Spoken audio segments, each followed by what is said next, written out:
Good morning, students. Today we are going to discuss our first chapter, Cold War era, and my first topic is Cuban Missile Crisis. Cuba was an ally of Soviet Union and received diplomatic and financial aid from it. Cuba जो कि Soviet union का मित्र देश था, वो उससे financially और military के रूप में बहुत बड़ा पैसा ले रहा था और उसकी हमेशा सोवियत यूनियन मिलिट्री के रूप में, पैसे के रूप में और नेगोशिएशंस लीडर्स के रूप में हमेशा उसकी हेल्प करता था. इन अप्रैल 1961 leaders of the USSR were worried that the United States of America would invade communist-ruled Cuba and overthrow its president Fidel Castro. अब 1961 है, जो अप्रैल 1961 है, वहाँ पे बे ऑफ पिग्स इन्वेजन हुआ था 17 to 20 अप्रैल. जो बे ऑफ पिग्स है वो है south western coast of Cuba. यहाँ पे क्या हुआ था, जो क्यूबन रिबेल्स थे उनकी हेल्प की थी अमेरिका ने. किसको ओवरथ्रो करने के लिए? फिडेल कास्ट्रो को, क्योंकि वो चाहते थे कि यहाँ से कम्युनिस्ट रूल ख़त्म हो जाए और कहीं ना कहीं कैपिटलिस्ट रूल आ जाए. और कैपिटलिस्ट गवर्नमेंट को लाने के लिए उन्होंने इसको ओवरथ्रो करने की सोची, फिडेल कास्ट्रो को. और इस क्यूबन मिसाइल क्राइसिस को अक्टूबर क्राइसिस ऑफ 1962 भी बोला जाता है. और इन अक्टूबर 16 to 28 1662, मतलब जो ये क्यूबन मिसाइल क्राइसिस था वो 16 से 28 तारीख तक रहा था 1962. The leaders of Soviet union Nikita Khrushchev placed nuclear missiles in Cuba for converting it into A Russian base. अब निकिता क्रुश्चेव ने वहाँ पे अपनी मिसाइल्स लगाई. वो उसका तर्क ये था, हम क्यूबा को यूएस के अटैक से बचाना चाहते हैं. और इसको देखकर अमेरिका ने अपना जो बेस बनाया था वो बनाया था इटली और टर्की को. अब इसके 3 weeks later American became aware of it. American को पता लग गया कि अपने जो वॉरफेयर्स हैं, अपना आर्सेनल है, वो क्यूबा में प्लेस कर रहा है और उससे अमेरिका को ख़तरा है. तो यूएस प्रेसिडेंट जो जॉन एफ कैनेडी थे और उनके जो एडवाइज़र्स थे, उन्होंने इस बात का सोल्यूशन निकालने के लिए, John F Kennedy and his advisor try to find a solution to avoid full scale war, but they were determined to get Khrushchev to remove the missiles and nuclear weapons from Cuba. उनको पता था अगर हम Khrushchev को समझाएंगे, बताएंगे कि इससे फुल स्केल वॉर हो सकता है और दूसरे कंट्रीज़ को बहुत बड़ा ख़तरा है, तो वो मान जाएंगे, शायद वो बैक भी कर लें अपने डिसीज़न को. Kennedy ordered American warships to intercept any Soviet ship heading to Cuba and a way of warning to the USSR. अब कैनेडी ने ये बात कही कि अब से अमेरिकन्स हैं जो भी, वो उनके जितने वॉरशिप्स वहाँ से गुजरेंगे अमेरिका के पास से, उनको रोक लिया जाएगा. क्योंकि वो यूएसएसआर के जो वॉरशिप्स थे उनको वहाँ क्यूबा नहीं जाने देना चाहते थे. वो नहीं चाहते थे कि बहुत बड़ा एक वॉर हो, और उन्हें भी खुद का भी डर था क्योंकि उनकी अर्थव्यवस्था को भी नुकसान पहुँचेगा अगर वॉर होता है. The clash between the USA and the USSR came to be known as Cuban missile crisis, और इसी को क्यूबन मिसाइल क्राइसिस बोला गया. It made the whole world nervous. और एक बात और, क्यूबा इस वजह से रशिया की साइड आया था, यूएसएसआर की साइड आया था, क्योंकि अमेरिका उसको उसके वहाँ से फिडेल कास्ट्रो की गवर्नमेंट को उखाड़ना चाहता था. इस वजह से वो यूएसएसआर के साथ जुड़ गया, नहीं तो पहले वो एक यूएस का मित्र देश भी था. The Cuban missile crisis was a high point which came to be known as cold war. और इसी क्यूबन मिसाइल क्राइसिस को एक तरीके से कोल्ड वॉर भी बोला जाता है. It refers to the competition, tension and series of confrontation between United States and Soviet Union and its allies as well. मतलब इस टाइम क्या था, कंपटीशन था हथियार बनाने का, टेंशन्स थी कि कहीं पे फुल स्केल वॉर ना हो जाए, कन्फ्रंटेशंस भी थी. दोनों देश कई जगह आपस में एक दूसरे के आगे खड़े हुए और लड़ाई तक लगने के आसार थे, युद्ध होने के कगार पर पहुंच गए. और ये दोनों किसके बीच में था? यूएस और यूएसएसआर के बीच में. अब second topic, cold war. The Cold War was a war of ideologies. The US followed the ideology of liberal democracy and capitalism.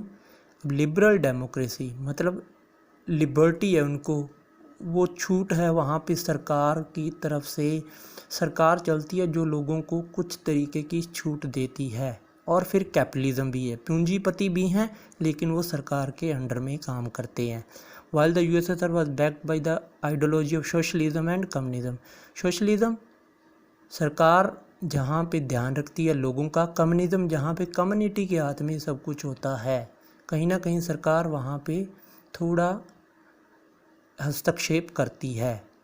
The Second World War 1939 to 45 came to an end with the defeat of Axis powers led by Germany, Italy and Japan by the Allied forces led by USSR, Britain and France.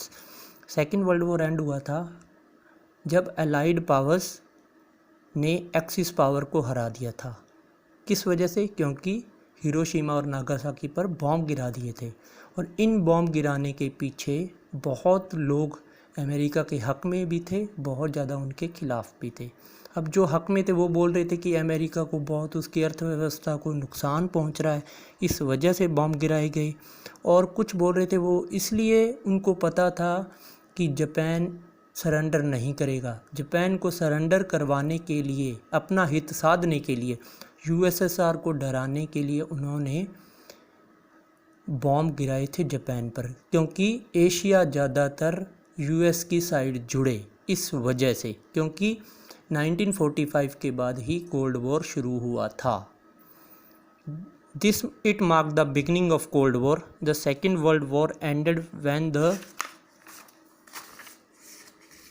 United States dropped 2 atomic bombs on the Japanese cities of Hiroshima and Nagasaki in August 1945.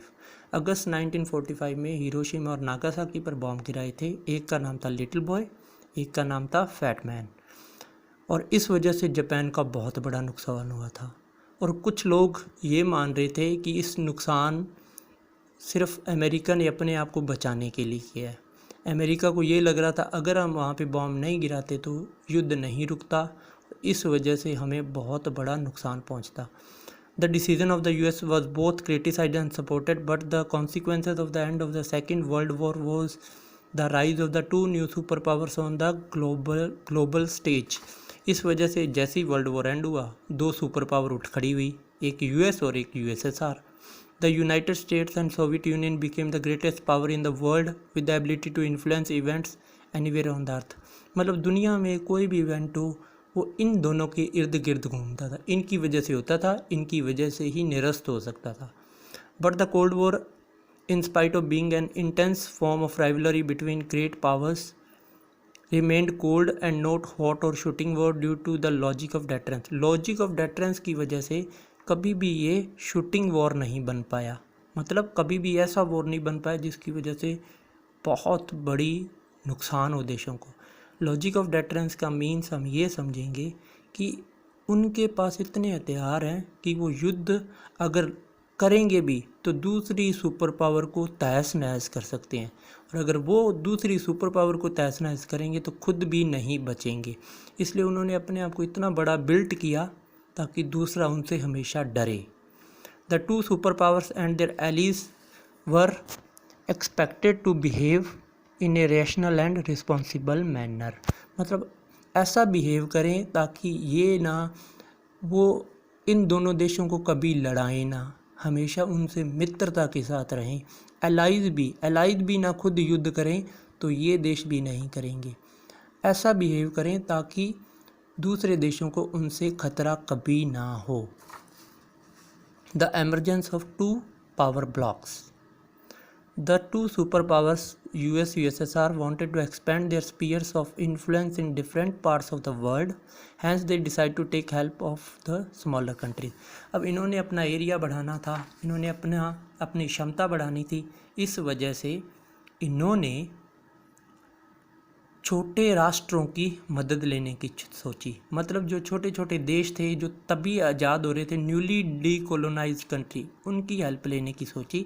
The smaller states got the promise of protection, weapons and economic aid against their local rivals most regional neighbours.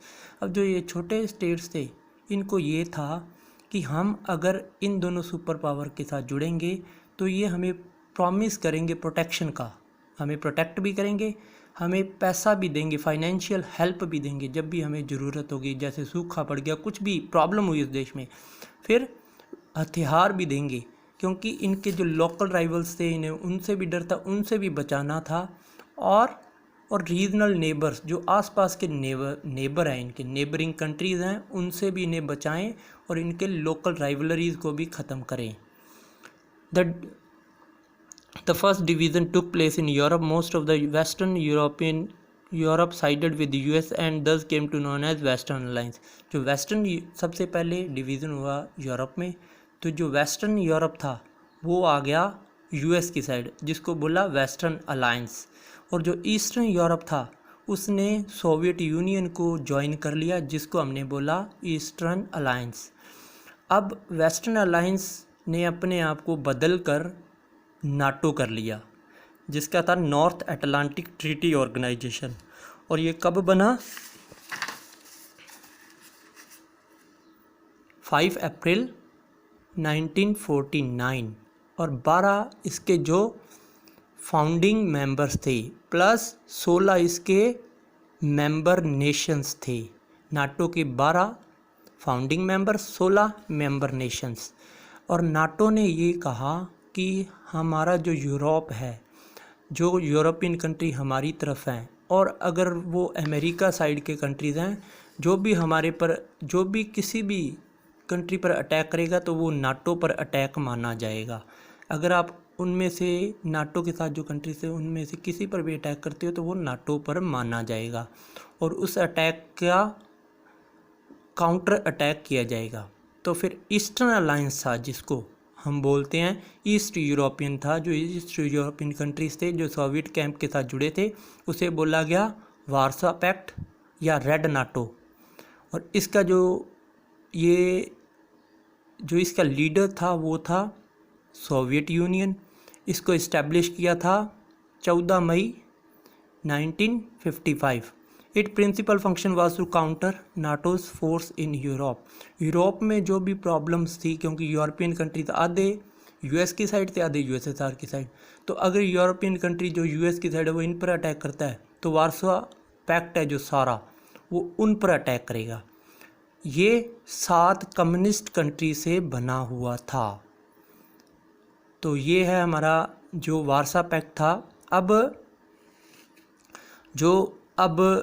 इन्होंने तो बना लिया NATO, तो Soviet union और जो China थे उन्होंने अपने क्लोज रिलेशन रखे नॉर्थ कोरिया और नॉर्थ वियतनाम इराक के साथ। नॉर्थ कोरिया, नॉर्थ वियतनाम और इराक के साथ इन्होंने अपना इसलिए रखे क्योंकि ये अब यूएस को दर्शाना चाहते थे कि अगर आप सीटो और सेंटो बनाते हो तो हम आपके खिलाफ हैं। सीटो और सेंटो का जवाब देने के लिए इन्होंने नॉर्थ कोरिया, नॉर्थ वियतनाम और इराक के साथ in East and South East Asia and in West Asia Middle East, मतलब जो साउथ ईस्ट और मिडल ईस्ट एशिया था, यूनाइटेड स्टेट्स ने अलायंस बनाया था अपना, जिसको बोला था सीटो, और एक बनाया था सेंटो। जो सीटो था वो सितंबर 1954 में बना था मनीला के अंदर और उसके 8 कंट्री मेंबर थे। और जो सेंटो था उसका दूसरा नाम था बगदाद पैक्ट, जो बना था 1955 में। और इन दोनों की कॉमन बात ये थी, इसके अंदर दोनों के अंदर पाकिस्तान ने ज्वाइन किया था।